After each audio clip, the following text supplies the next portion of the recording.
রসুল সারা বৎসর প্রতি মাসে প্রত্যেক দিন যে ৮ রাকাত নামাজ শেষ রাতে পড়তেন, এটা কি তারাবি না তোর বাপের মাথা? কি বলেন আপনারা?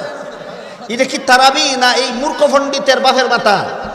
এই এটা তারাবি না, এটা তোর বাপের মাথা, এটা তাহাজ্জুদ।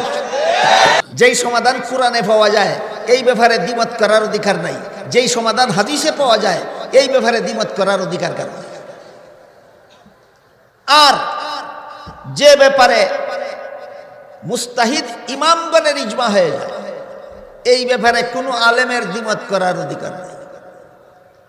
এতক্ষণে আমরা কার ইজমার উদাহরণ বুঝলাম? সাহাবায়ে কেরাম। ইজমার দ্বিতীয় স্তর হলো মযহাবের ইমামগণের ইজমা। দ্বিতীয় স্তর হলো মযহাবের ইমামগণের ইজমা। মযহাবের ইমামগণের যত ব্যাপারে ইজমা হয়েছে এর মধ্যে একটা ব্যাপার হলো তারাবির নামাজ ২০ রাকাতের কম নয়। এই ব্যাপারে ৪ মযহাবের ইমামের ঐক্যবদ্ধ সিদ্ধান্ত। হানাফি মযহাবের ঐক্যবদ্ধ সিদ্ধান্ত, শাফি মযহাবের ঐক্যবদ্ধ সিদ্ধান্ত, মালিকি মযহাবের ঐক্যবদ্ধ সিদ্ধান্ত, হাম্বলি মযহাবের ঐক্যবদ্ধ সিদ্ধান্ত তারাবির নামাজ ২০ রাকাতের কম নয়। তাহলে তারাবির নামাজ কমপক্ষে ২০ রাকাত। ইসলামের এই বিধান পেলাম কোথায়? মুস্তাহিদ ইমামগণের ইজমায়।